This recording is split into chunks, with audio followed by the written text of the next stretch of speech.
Hello and welcome. आप देख रहे हैं गुड रिटर्न्स। मैं हूं आपके साथ अर्णिमा द्विवेदी। टेरेबल थर्सडे था 19 मार्च को। आप ब्लड बाथ कह लीजिए, आप लाल निशान में मार्केट की क्लोजिंग कह लीजिए, आप क्रैश कह लीजिए, कोई भी शब्द इस्तेमाल कर लीजिए बाजार के लिए, निवेशकों के दर्द को बयां करना यहां कम पड़ जाएगा। बाजार जिस कदर टूटता नजर आया है उसके बाद निवेशक अब पूरी तरीके से निराश होते दिख रहे हैं। मार्केट में सेंसेक्स और निफ्टी की बात करें तो सेंसेक्स लगभग 2600 अंक तक टूटता दिखाई दिया था एक समय पर, और अगर क्लोजिंग की बात करेंगे तो 2200 अंक के आसपास क्लोजिंग देखे गया है। निफ्टी की बात करिए तो 800 अंक तक नीचे गिर गया था, 775 अंक की गिरावट के साथ क्लोजिंग देकर के गया है। कोई ऐसा सेक्टर नहीं बचा जहां पर ब्लड बाथ ना हुआ हो। सोना, चांदी, बाजार सब कुछ टूट रहा है। बढ़ रहा है तो सिर्फ और सिर्फ क्रूड। $118 प्रति बैरल के आसपास इस समय क्रूड पहुंच गया है। अगर मैं आपको आंकड़े बताने पे आऊंगी तो सभी sectors, auto, financials, FMCG, IT, metal, pharma, PSU bank, यहां तक कि प्राइवेट बैंक्स भी टूटते हुए नजर आए। और ग्लोबल टेंशंस क्या कम थी, भारत की तरफ से भी टेंशन बढ़ गई जब बैंकिंग सेक्टर में एक बहुत बड़ी हलचल आ गई एचडीएफसी बैंक की खबर को लेकर के। यानी हर तरफ नेगेटिव ट्रिगर्स भारतीय बाजार के लिए। और अब बाजार किस तरीके से पलटेगा, अगर हम ये देखें कि ग्लोबल अनसर्टेनिटीज के बीच में बाजार किस तरीके से आगे रिएक्ट करेगा, तो इसको समझना फिलहाल तो मुश्किल नजर आ रहा है। बाजार बाजी पलटेगा, निवेशक और ज्यादा फंसेंगे। अपने पोर्टफोलियोज में आपको क्या कुछ करना चाहिए, ये सब कुछ आज इस वीडियो में डिस्कस करेंगे। हमारे साथ इस समय एक बेहद खास मेहमान मौजूद है। रवि सिंह जी हमारे साथ यहां पर मौजूद है as market expert. Sir, welcome to Good Returns. Thank you मुझे एक बार जोड़ने के लिए। रवि सर, सबसे पहले तो मैं आपको बाजार की स्थिति आप मुझसे ज्यादा बेहतर जानते होंगे, बेहतर तरीके से इस समय आपने बाजार को देखा होगा। आज जो कुछ भी हुआ है बाजार में, थोड़ा पढ़ रही थी आर्टिकल्स इधर उधर, और काफी कुछ अगर पढ़ने पे आऊं तो एक बहुत फेमस पोएट थे फैज अहमद फैज, जो शेरो शायरी करते थे। और अगर उनके शेरो शायरी के अंदाज में बाजार को बयां करूं, एक बहुत फेमस शेर है जिसकी लाइन में लेना चाहती हूं कि सुनते थे वो आएंगे, सुनते थे सहर होगी, कब ठहरेगा ये दर्द दिल, कब जाने बसर होगी। तो फिलहाल निवेशकों की हालत यही है। निवेशक इस समय बस इस बात का इंतजार कर रहे हैं कि कब बाजार में ये जो ब्लड बाथ है ये रुक जाएगा, गिरावट रुक जाएगी। लेकिन कहीं से भी कोई भी उम्मीद की किरण नजर नहीं आ रही है। हर तरफ हाहाकार मचा हुआ है। कब तक चलेगा बाजार में ये सब सर? क्यों हो रहा है ये तो समझने की अब निवेशकों के अंदर कैपेसिटी ही नहीं है। बस इतना बता दीजिए, कब तक झेले? देखिए, अभी के जो हालात दिखाई दे रहे हैं इसमें अगर पूरे मार्केट को एनालाइज करें तो आपने बिल्कुल सही कहा कि शायद यहाँ पर शायरी का ही जो है वो समा लेना पड़ेगा। वहीं पे थोड़े से दुख और दर्द को समझना पड़ेगा। वहीं पे थोड़े से दुख और दर्द को, चाहे वो बेवफाई से ले मार्केट की और चाहे ले मार्केट के वादों की, वो सारे फेल होते हुए नजर आ रहे हैं। तो आपके पास वही एक ऑप्शन बचता है। जी। दूसरी तरफ देखिए, चूंकि यहाँ पर फाइनेंशियल की अगर मैं बात करूं तो अभी 45 डेज टू 60 डेज, ये जो मिनिमम पीरियड अभी मैं आपको बता रहा हूं, जैसे अगले 45 दिन से 60 दिन, ये अभी मार्केट में यहां पर उलझेगा, टूटेगा, बढ़ेगा, सपोर्ट नहीं करेगा, गिरेगा। यानी कि हर हाल में मार्केट में थोड़ा सा डाउनफॉल ही रहेगा। लेकिन हम लोग इस स्ट्रैटेजी के लिए जाने जाते हैं, और मैं आपसे यही कहूंगा कि पूरे प्रोग्राम को जब आप देखेंगे तो आप समझ पाएंगे कि आप अगर थोड़े से स्ट्रैटेजी को अपने रिवाइज कर लें तो आपको काफी हद तक बेनिफिट मिल सकता है। और ऐसे डरते मार्केट में भी डर पे काबू पाया जा सकता है। और कहीं एक ऐड का बड़ा बढ़िया डायलॉग है, डर के आगे जीत है। अगर वो लाना है तो आपको मार्केट में वो मंथन करना पड़ेगा। सर, फिलहाल तो बाजार 23,000 का लेवल भी सस्टेन नहीं कर पा रहा है। सपोर्ट पे सपोर्ट तोड़ा है निफ्टी ने, लगातार यहाँ पर गिरावट देखने को मिल रही है। तो आखिर आप जिस स्ट्रैटेजी की बात कर रहे हैं वो क्या स्ट्रैटेजी है? बाजार में किस तरीके से इस समय टिके रहना मुमकिन भी है कि नहीं? सबसे पहले तो ये जानना चाहती हूँ। और वो स्ट्रैटेजी क्या है जिससे थोड़ा चिंता कम हो जाएगी निवेशकों की? देखिए, सिंपल है। अगर आप इस समय मार्केट को देख रहे हैं तो जो 23,100 का, 23,000 का जो लेवल बंद हुआ है, इन लेवल्स को अगर देखते हैं तो मुझे लगता है कि ये तो अभी वो कहते हैं ना, पिक्चर अभी बाकी है। तो अभी शुरुआत तो हुई है, और मुझे ऐसा लगता है कि 22,800 से लेके 22,500 तक के लेवल के लिए आपको अपनी कमर मजबूत करनी पड़ेगी, आपको तैयार रहना पड़ेगा। रही बात कि उससे पहले क्या पुल बैक दिखाई देंगे, हो सकता है आपको 23,350 23,500 के पुल बैक दिखाई देंगे, लेकिन वो इतने ही अफसाने दूर हैं जितना कि आपका जो सपना आप अच्छा सा देखते हैं पूरा होने के लिए जितनी मेहनत चाहिए, जितने लगन चाहिए, वो उतनी ही दूर मार्केट की तेजी है। अब स्ट्रैटेजी की जहां तक आपने बात कही, मैं कुछ चीजें करने की बात करता हूं। देखिए क्या है कि इस समय पोर्टफोलियो में कोई भी स्टॉक देखिए तो लाल रंग में दिखाई देता है, और वो लाल रंग का सीधा असर हमारे अंदर जो लाल रंग है उससे जाकर के अटैच हो जाता है, यानी कि दुख और दर्द उतना ज्यादा लगता है। मन करता है कि पूरा पोर्टफोलियो एक बार में काट दिया जाए, झंझट से दूर हुआ जाए। ऐसे टाइम पे आपको इन झंझट और इन टेंशन को एक बार में खत्म नहीं हो सकती, उसको आपको देखना पड़ेगा, पहला। दूसरा, स्ट्रैटेजी क्या करनी चाहिए, आपकी बास्केट में जितने भी स्टॉक हैं और जो आपको 30% का नुकसान दे चुके हैं, उन स्टॉक से वो कदम दूरी बनाइए। आपको मेरी बात सही नहीं लगती है, मत करिए, लेकिन एक एक्टिविटी करके देखिए, शायद आपको फायदा हो जाए। एग्जाम्पल हम्म। के लिए मैंने अपने जो मास्टर ट्रस्ट के क्लाइंट है उनको एक सजेस्ट किया कि आपके पास जो भी स्टॉक बास्केट में 30% का नुकसान दे रहे हैं, उनकी 50% पोजीशन को आप करंट लेवल पर काट दीजिए। और जी। या तो काटने के बाद ऐसा नहीं कि मार्केट से बाहर हो गए और आप कह दिया अब तो मार्केट बढ़ गई, मैं क्या करूं। ऑप्शन है, नंबर 1 सेक्टर है पावर, जिसमें कि आपको टाटा पावर, पावर ग्रिड, इन ओएनजीसी, इन स्टॉक्स की तरफ आपको कदम बढ़ाने, यानी कि जो स्टॉक आपके पास है उसके अगेंस्ट में इन स्टॉक की तरफ आपको कदम बढ़ाना है। दूसरा सेक्टर हम्म। अगर कर रहे हैं तो मुझे लगता है डिफेंस का वो सेक्टर को यहां पर चूज कर लीजिए, और डिफेंस से ही आपको टॉप दिग्गज स्टॉक में जाते हैं तो पारस डिफेंस, एमपीआर टेक, मैस्डॉक, इनमें अपना पोजीशन स्विच करिए। तो आपको मैं बताऊं, ऐसी कई स्ट्रैटेजीज हैं जिनको कि आप यूज करके अपने लॉस को कम, पेन को कम, और अपने सहारे को बड़ा कर सकते हैं, क्योंकि मार्केट जब रिवर्ट होगा तो यही आपको आउट परफॉर्म करते हुए नजर आएंगे। मार्केट अगर 5% बढ़ेगा तो यही स्टॉक 16-17% की स्पीड से बढ़ते हुए नजर आएंगे। जी। लेकिन सर सवाल ये कि मार्केट क्या रीबाउंड करेगा अभी के नियर फ्यूचर में? कोई पॉजिटिव ट्रिगर नजर आ रहा है बाजार के लिए इस समय? देखिए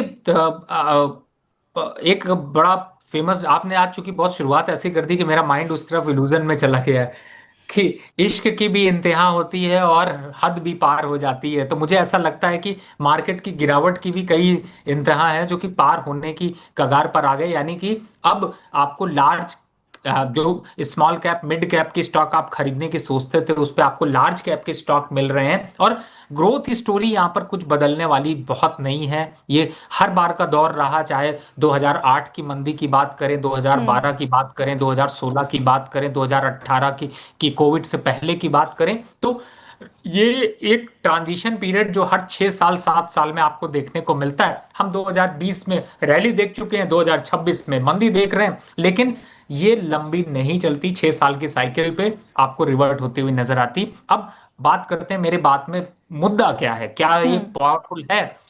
देखिए इस समय ट्रांजिशन को समझिए, तो आपसे अगर मैं कहूं कि कुछ दिन के लिए आप अगर जाइए ओपेक कंट्रीज घूम के आइए, और आप बड़ी फेवरेट एक डेस्टिनेशन थी जहां पर आप लोग जाते थे शॉपिंग के लिए भी, घूमने के लिए भी, मैं कहूंगा तो आप वहां जाना नहीं आज पसंद करेंगे। यही हम्म। सेम हाल इन्वेस्टर का है। कुछ दिनों पहले वहां पे प्रॉपर्टी मार्केट भी बड़ा चमक रहा था, लगता था कि 1 करोड़ रुपए में दिल्ली में मकान खरीदा जाए या फिर वहां खरीदा जाए। तो मुझे ऐसा लगता है कि आपको अब फर्क समझ में आ रहा है, एफआईआईज को भी समझ में आने लगेगा कि भारत की जियोग्राफी कुछ डिफरेंट है, वहां के फंडामेंटल थोड़े डिफरेंट है। क्यों कह रहा हूं, आपको इन्वेस्टमेंट करने के लिए क्या चाहिए, आपको चाहिए एक स्टेबल गवर्नमेंट, एक इंफ्रास्ट्रक्चर डेवलप्ड कंट्री, एक अच्छे इन्वायरमेंट के साथ, दूसरा इकोनॉमिक सिचुएशन को कंट्रोल, टैक्स बेनिफिट, ये सारे पैरामीटर पे आज भारत आपके लिए एक अच्छा अपॉर्चुनिटी दिखाई देता है। क्योंकि आज अगर मैं आपसे पूछूंगा कि क्या आप पाकिस्तान में निवेश करना चाहेंगी, क्या आप बांग्लादेश में करना चाहेंगी, क्या आप श्रीलंका में करना चाहेंगी, क्या आप दुबई में करना चाहेंगी, क्या आप अबू धाबी में करना चाहेंगी, आपका जवाब होगा रुको। और रुकने के बाद जहां पर रुकते हैं वहां पर आते हैं तो भारत आपको नजर आएगा। तो इतना भी डिप्रेस, इतना वो होने की जरूरत नहीं है। थोड़ा मन कहीं और लगाइए। मन लगाने का मतलब मैं ये कह रहा हूं, थोड़ा सा परिवार को समय दीजिए, दर्द उनके साथ बढ़ जाएगा और मार्केट अपने आप सुधर जाएगा। यानी पोर्टफोलियो से थोड़ी दूरी बना के रखें कुछ दिन।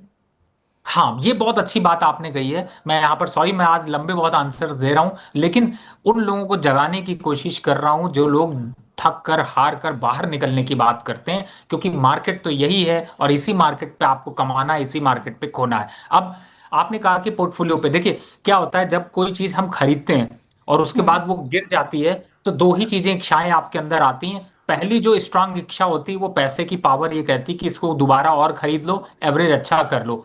ये हम्म। टाइम आपका वो एवरेज करने का ओवर पीरियड निकल चुका है। आज के समय में 100 रुपए आपने इन्वेस्ट कर दिए थे, 100 रुपए आपकी जेब में है। आपको राइट टाइम निकालना है कि कहां पर इन्वेस्ट करना है और कब आपको अपना हाथ चलाना है, क्योंकि हाथ तो सब खींच के आपका ले जा रहे हैं। आप अरे ये खरीद डालो, ये खरीद डालो। तो कभी कभी हम सेल में जाते हैं किसी शॉपिंग सेंटर पे, तो चीजें बहुत अच्छी लगती हैं, लेकिन लेना वही चाहिए जो जरूरत की।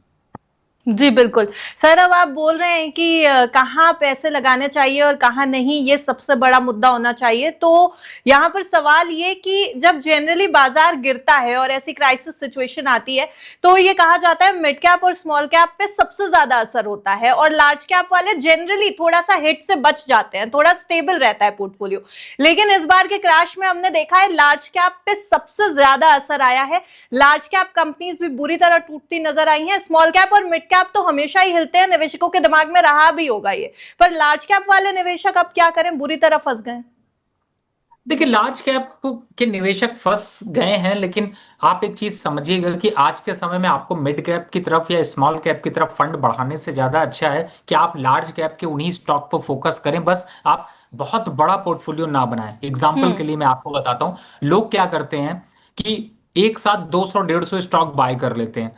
अब एक बात बताइए, आपके दो बच्चे अच्छे, ये तो सरकार कहती है, तो अगर आपके पास इतने ढेर सारे बच्चे होंगे तो आप किसी के सेहत का ख्याल नहीं कर पाएंगे। मेरा ये बात जो है वो थोड़ी कंट्रोवर्शियल हो सकती है, लेकिन मैं इसकी एवज में ये कहना चाहता हूं कि बहुत ज्यादा ओवर डाइवर्सिफाई अगर आप मार्केट को करते हैं तो आपके लिए वो भी पेनफुल है। एग्जाम्पल के लिए, आपके पास 200 स्टॉक हैं और मार्केट में क्रैश आ रहा है, तो आप किसको काटें किसको नहीं काटें वो एनालिसिस करने में इतना टाइम लग जाएगा कि वो आपकी पहुंच से कहीं दूर निकल जाएगा। हम्म। बेटर है अगर आपने 10 15 20 25 स्टॉक हैं तो आप उनको एनालाइज जल्दी कर सकते हैं, उनको एग्जिट करना है, उन पे स्विच करना है, उनकी जगह दूसरा लेना है, वो एक्टिविटी करना भी आपके लिए आसान होता है। मुझे लगता है थोड़ा सा आपको कंजर्वेटिव रहना चाहिए। मार्केट को लेकर नेगेटिविटी बन रही है, सब जगह चिल्लाइए। और मुझे याद आता है कि जब पहले के समय में जो ओल्ड लोग मार्केट को, इस चीज को देख चुके हैं, उस ओरा में जी चुके हैं, हम लोग बीच में आते हैं जहां पे वो भी देखा है और बचपन में और आज देख रहे हैं मार्केट को।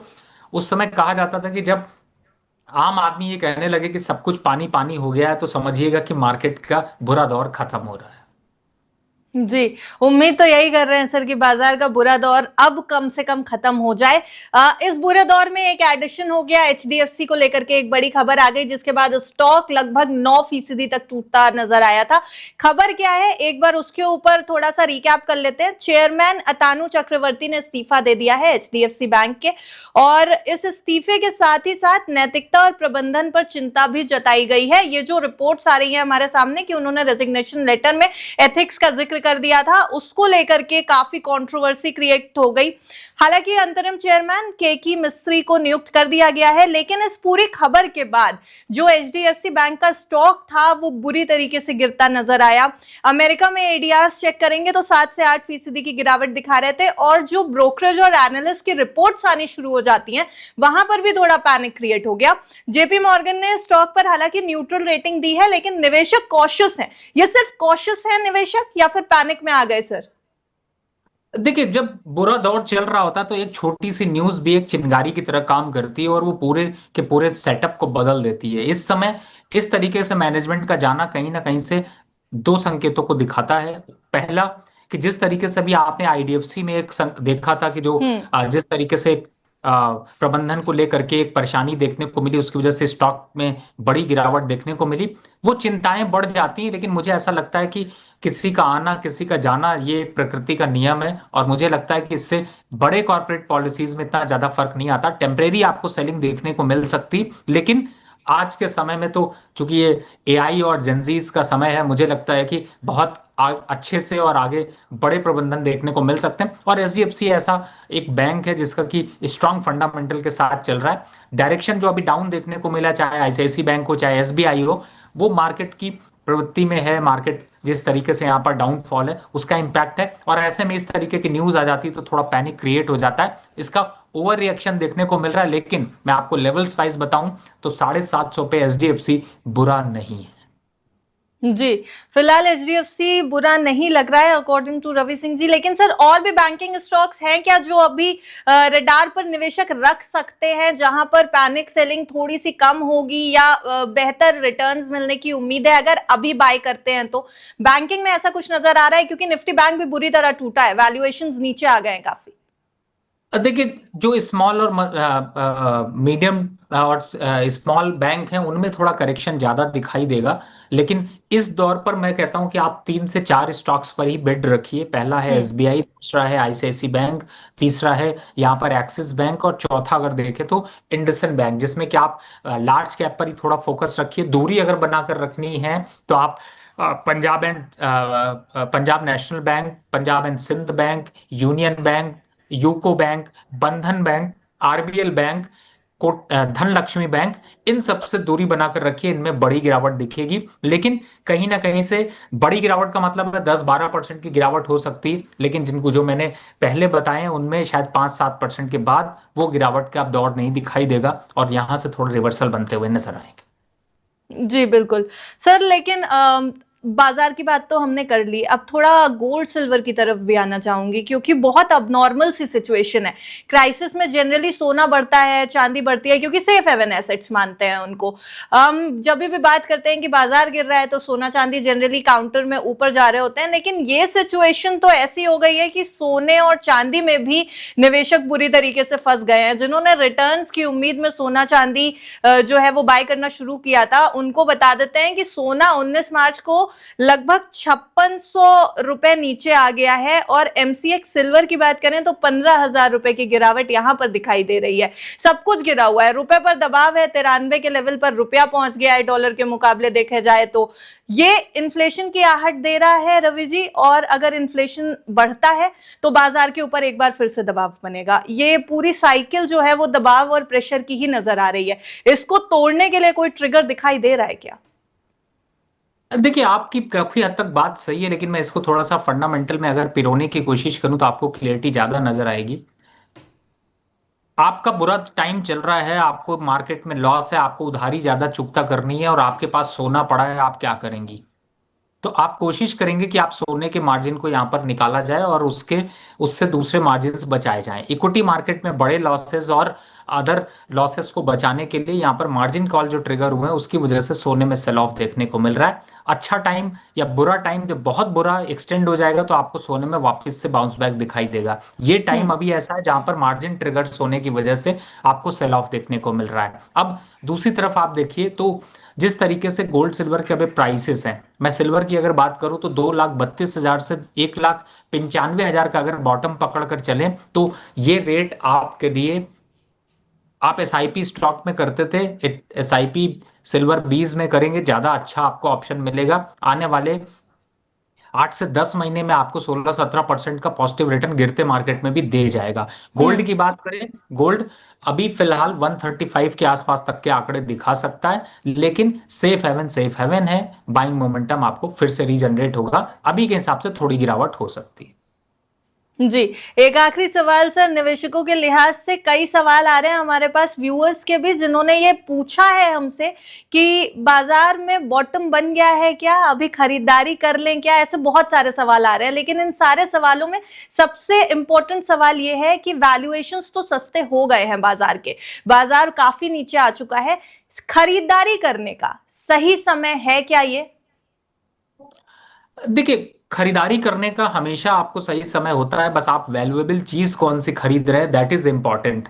मुझे ऐसा लगता है कि चाहे समय अच्छा हो या बुरा, लेकिन आप जब खरीदारी करते हैं तो आप कोशिश करिए कि आपको वो खरीदना है जो आपके लिए वैल्यू देता है। और इस समय वैल्यूएशन आपने बिल्कुल सही कहा, वैल्यूएशन से ज़्यादा हावी है, जो कि जियो पॉलिटिकल टेंशन और क्रूड ऑयल के प्राइसेस और जो अभी सिचुएशन चल रही है। लेकिन इस बुरे दौर में पारखी नज़र रखने वाला ही आदमी कुछ अच्छा खरीद सकता है, और मुझे लगता है खरीदने का मौका तो ज़रूर है, लेकिन अपना पूरा पैर नहीं रखना, पूरा कदम नहीं बढ़ाना। 100 रुपए आपकी जेब में है तो 20 रुपए आपको निवेश करने चाहिए, यानी कि 20% का कदम निवेश के लिए आपको जरूर अपनाना चाहिए। और जहां तक बात आप करेंगे कि किन सेक्टर किन स्टॉक्स, मैंने ऑलरेडी बता दिया कि आपकी शुरुआत पावर से होनी चाहिए, और अंत तक अगर जाते जाते तो फार्मा सेक्टर पे क्लोज कर सकते हैं।